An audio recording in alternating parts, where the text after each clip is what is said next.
Selamat datang di channel kami Santri Junior. Dalam kesempatan kali ini kita akan membahas ta'aruf, yang mana istilah ini banyak digunakan oleh kalangan milenial bagi pasangan yang serius ingin menempuh ke jenjang pernikahan. Karena bagi mereka, memilih pasangan hidup itu hanya sekali. Jadi jangan sampai kita salah dalam memilih pasangan.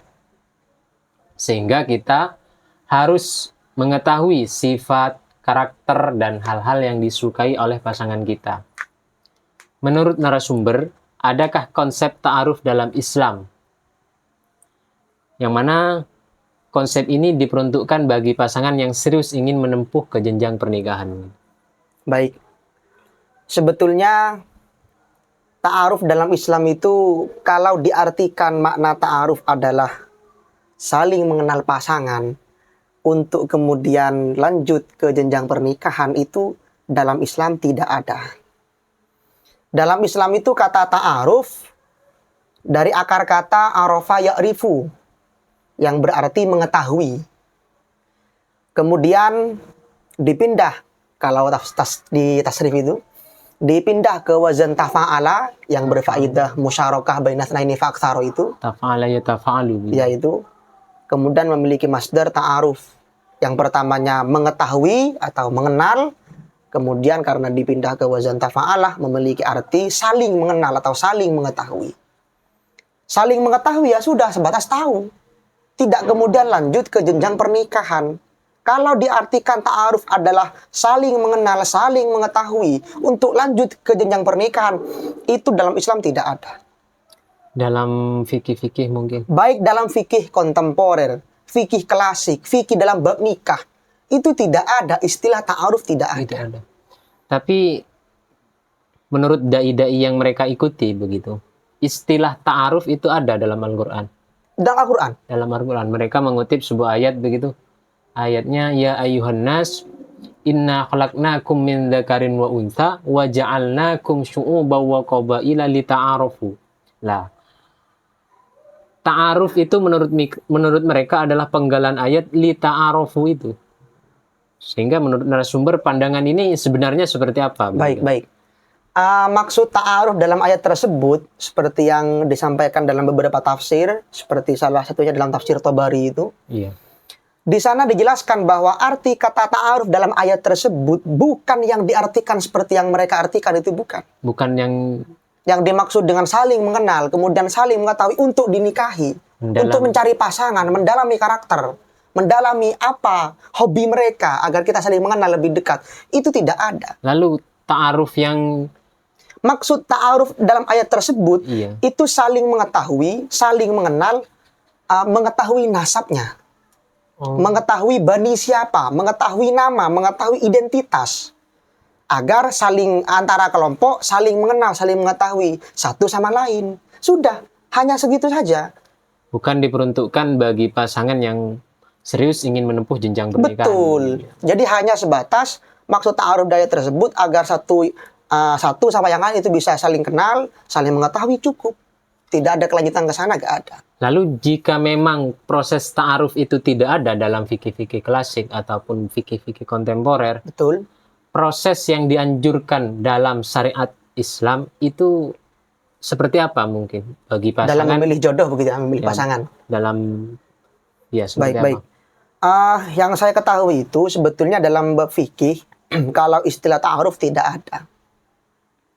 Yang ada itu adalah pertama adalah khitbah atau melamar. Sebelum itu ada satu proses. Jangan pertama gini konsepnya. Orang laki-laki itu tidak boleh melihat pada perempuan. Pertama begitu. Misalkan saya tertarik pada seseorang, itu kamu tidak boleh langkah melihatnya. pertama yang saya tempuh itu apa? Lah, kalau kamu memang tidak punya niatan apa-apa, tidak ada hajat apa-apa, kamu tidak boleh memandang wanita itu. Pertama begitu. Lalu, ketika kamu sudah memiliki hajat, punya kehendak, keinginan untuk menikahinya, maka ulama membolehkan kita untuk melihat perempuan tersebut. Atau bahkan dalam sebagian referensi dikatakan itu hukum melihatnya sunnah. Dalam konteks jika memang sudah ingin melamarnya. melamarnya. Jadi kita istilahnya cek barang lah. Cek barang. Kita ingin mengetahui perempuan tersebut, ya kita harus melihat dulu. Yang pertamanya haram, bahkan menjadi sunnah ketika kita memiliki hajat. Dan catatannya kata ulama, beliau mengatakan bahwa kebolehan kita, kesunahan kita untuk melihat perempuan tersebut ketika ada potensi kita diterima oleh dia. Bahkan menurut sebagian ulama dikatakan bahwa ketika kamu saat cek barang itu, saat melihat, kamu kok tidak suka pada perempuan tersebut, ya sudah, kamu gak usah bilang-bilang apa-apa. Gak usah mengatakan, oh saya gak mau itu jelek, gak usah. Karena kata ulama itu, li'annahu idza, menyakiti pada perasaan si perempuan. Lah baru setelah kita sudah melihat perempuan, dan yang dilihat, itu yang boleh hanya wajah dan kedua telapak tangan. Tidak boleh lebih dari itu.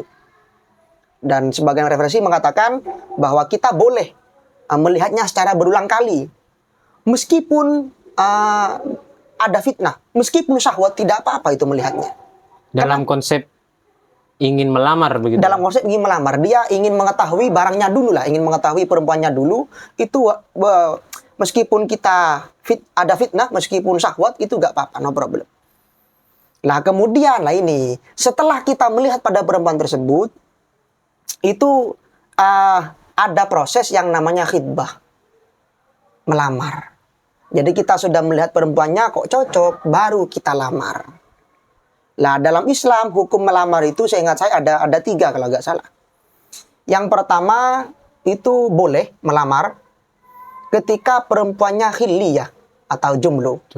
Belum punya suami, belum punya pasangan, itu kita boleh untuk melamarnya. Yang kedua, ada ulama yang mengatakan bahwa hukumnya boleh, namun ketika menggunakan bahasa ta'rid atau bahasa yang tidak jelas. Contohnya semisal, kamu cantik. Itu contoh melamar dengan cara yang tidak sharih, dengan cara yang tidak jelas. Kinayah bahasanya. Bisa dikatakan begitu. Itu boleh bagi mu'taddah. Kita mengatakan hal tersebut pada perempuan yang sedang iddah, itu boleh. Kalau perempuannya sedang khiliyah, sedang jomblo, gak punya pasangan, itu kita dengan cara yang sharih, dengan cara yang lafaz yang jelas, atau dengan cara yang kata-kata pelesetan gitu, itu sama-sama boleh. Tapi kalau mu'taddah, itu secara sharih gak boleh. Perempuan yang sedang iddah, kita lamar secara terang-terangan gak boleh. Yang ketiga itu haram. Haram hal ini ketika kita melamar sedangkan orang tersebut itu istri orang lain. Jadi dia sudah menikah, kok kita lamar, itu haram. Lalu yang banyak terjadi itu melamar tunangan orang lain, itu bagaimana? Yang sering terjadi di sini ya? Ya, sering terjadi. Baik. Kalau terkait melamar orang yang sudah dilamar orang lain, ulama mengatakan begini, kita tidak boleh, haram melamar orang yang sudah dilamar oleh orang lain. Namun catatannya adalah ketika si perempuan itu sudah mengiyakan. Contoh misalnya, ada perempuan kamu lamar, saya akan melamarmu untuk menjadi pasangan. Si perempuan, iya aku terima lamaranmu. Maka saya itu tidak boleh melamar perempuan tersebut. Khitbah ala khitbati akhi. Melamar pada lamaran orang lain itu tidak boleh. Namun dalam sebagai referensi dikatakan bahwa ketika si perempuan itu tidak menjawab dan juga tidak menolak. Kalau dalam konsepnya belum diterima mungkin. Belum diterima, betul. Jadi kamu melamar, saya akan nikah sama kamu, saya cinta sama kamu. Si perempuan diam aja. Dia tidak mengatakan dia juga tidak menolak. Maka saya sebagai pihak ketiga mungkin, orang ketiga, itu kita boleh untuk melamar pada perempuan tersebut. Kenapa? Karena masih belum ada kepastian apakah kamu diterima atau tidak. Jadi itu rentetan sebetulnya bagaimana konsep melamar dalam syariat, bukan dengan cara ta'aruf yang tadi itu. Jadi sebetulnya kita pertama boleh melihatnya dulu, setelah cocok baru kita lamar. Saya kira cukup dalam pembahasan kali ini. Sampai jumpa di video selanjutnya.